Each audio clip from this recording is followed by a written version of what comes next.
with people and our interdependence in different situations. The first and the most important is the win-win paradigm. That is when both people walk away feeling that they both got what they wanted, they both felt represented, and they found a mutually desirable situation and solution. This is obviously optimum, and it's based on cooperation rather than competition, so it's based on a mutual talk about what the best benefits are and the way to go through that, and not one person feeling defeated and one walking away on top. The second, which is the most common, is the win-lose, in which one person has the authoritarian approach and they get what they want, whereas the other person walks away feeling unrepresented, feeling bitter, and also feeling that they didn't even get what they wanted. Covey describes the academic world representing this paradigm a lot, as in other students are defined by being compared to one another. So you feel like the people that got A's win, whereas the rest who didn't get A's lost. And that's the dominant approach that Covey says needs to be replaced. The third paradigm is lose-win. This involves someone being submissive and saying, you can win and I'll lose. This is necessary. This is called the good guy finishes last. That one person self-sacrifices so that the other person can get what they want, but in the end, the first person not sacrificed will end up feeling bitter, feeling defeated, and they won't come up with the optimum solution. Okay, and then so there's three more. So the next one is lose-lose. And in this type of interaction, both people interact and both lose. So Covey discusses how in some situations, people can become so centered on their enemy and just trying to take revenge and get even that they'll do whatever it takes to get even with that person, even if it means them losing themselves. So I brought a little plaque that I have from home, and it says, "Dear Lord, if you can't make me skinny, please make my friends fat." So kind of a lose-lose situation. If you can't be skinny, everyone else, please be fat.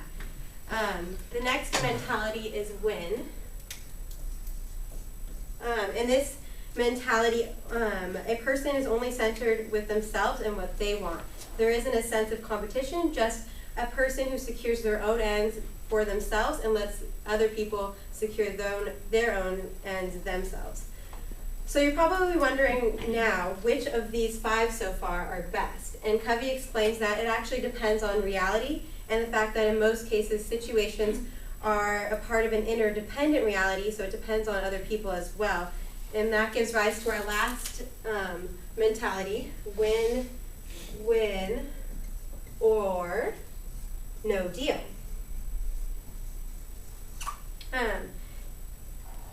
So the video clip we just showed was a prime example of this last paradigm right here. The two individuals could not find a solution to the problem of the meaning of San Diego, so they agreed to disagree agreeably. So they came to a no-deal terms with that situation, therefore allowing both of them to win. So it was still a win-win, though they didn't even make a deal on what the actual correct meaning of that situation was. And they were both willing to cooperate and keep each other's interests in mind at the same time. Okay. The win-win is a habit of interpersonal leadership, and it's based on 5 interdependent dimensions of life. They're character, relationships, agreements, supportive systems, and processes. So the first is character. Covey says that there are 3 defining aspects to having a good character, and 1 is integrity, 2 is maturity, and 3 is abundance mentality.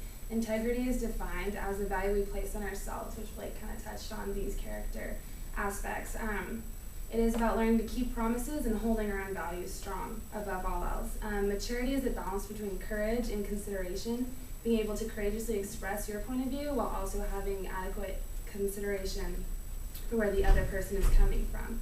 The third is the abundance mentality, which is about, it's the opposite of the scarcity principle, which is that everyone's fighting for scarce resources. This is where there's plenty for everybody so that we can all share and find a mutually beneficial solution. And that works with everybody. And rather than competing against your coworkers, it's finding something that we can all work together to achieve one common goal. Relationships is the essence of win-win. And Covey also talked about the emotional bank account and putting those deposits in mutually on each side. Each person can trust the other person, so that it's not one-sided and it's not leaning towards one person putting all the trust in and the other person taking from that trust. The emotional bank account lets both people feel secure in the relationship and the interaction so that they can work together throughout the whole interaction and then achieve the best results. And out of these relationships flow agreements. Agreements give definition and structure to a win-win situation. They specifically define the desired results. They give guidelines of a win-win situation, resources, accountability, and the consequences. So Covey gives an illustration of a 16-year-old and their win-win solution of that 16-year-old learning to drive. The 16-year-old wants to borrow the car from the family, and this is a win-win situation because now that they can drive, the parents of her or him can take advantage of that ability of her to be able to drive. So they, the child states their desires to drive the parents and and the parents and her set guidelines. They agree with her to let her use the car if she agrees to help them with errands and bringing her siblings to school or picking them up, things like that. They stay accountable and discuss weekly how this transaction is going, and there are consequences if these guidelines aren't followed. So from these agreements, there are supportive systems. So both parties in supportive systems for win-win agreements must cooperate with each other for them to work out, or the win-win situation won't work successfully. And then by doing these things, there's a whole process involved. A solution to a win-win problem can only be discovered through a process. First, one must see a problem from the other point of view. Then they must identify key issues and concerns. And third, they must determine what results would constitute a full solution. And lastly, they must identify possible new solutions or options to achieve those results. So we're going to show you a clip, another clip from a different show, and we're going to ask you to try to find different scenarios that occur in this clip.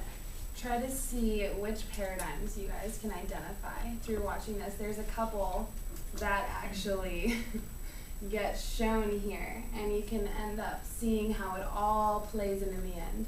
You guys can decide for yourself if it was a win-win or not. I want you to express your feelings using I emotion language and no judgment. Use statements. I got this poster for Christmas, and I feel I want to see it every day. It makes me feel like the baby is a true artist, and God has a really cute sense of humor. Come on, seriously now. I don't like looking at it. It's creepy and in bad taste. It's just offensive to me. It makes me think of the horrible, frigid stage mothers who forced the babies into it. It's kitsch. It's the opposite of art. It destroys art. It destroys souls. This is so much more offensive to me than the hardcore porn. Okay. Stop. Let's see if we can just brainstorm and find some creative alternatives that are win-win. Win. Yes, thank you, Kim. How about Angela makes the poster into a t-shirt which Oscar wears. That way she can never see it, and whenever she looks at Oscar, she can see it. Win-win. No. No. Okay, well, brainstorm. Own the solution. How about I leave it up? How about she takes it down? How about Angela can keep it up on Tuesdays and Thursdays? Okay, that is called a compromise, and it is style 3, and it's not ideal. To sum up, win-win, make the poster and t-shirt. Win-lose, take the poster down. Compromise, Tuesdays and Thursdays, and the answer is make the poster into a t-shirt. Win-win. Done.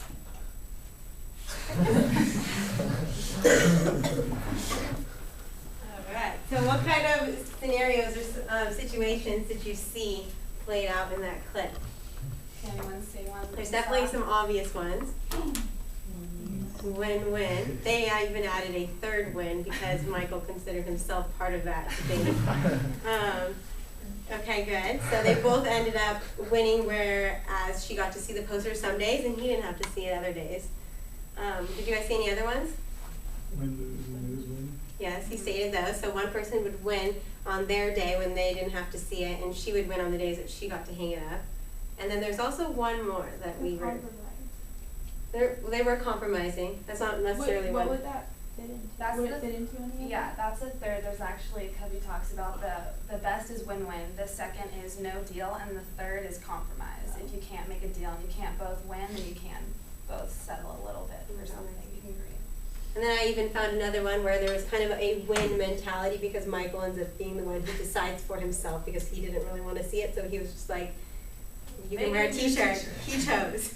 So he picked win for himself and he didn't really care on the results, but he just picked because that's what he wanted. He wanted the resolution done. No more conflict in the office.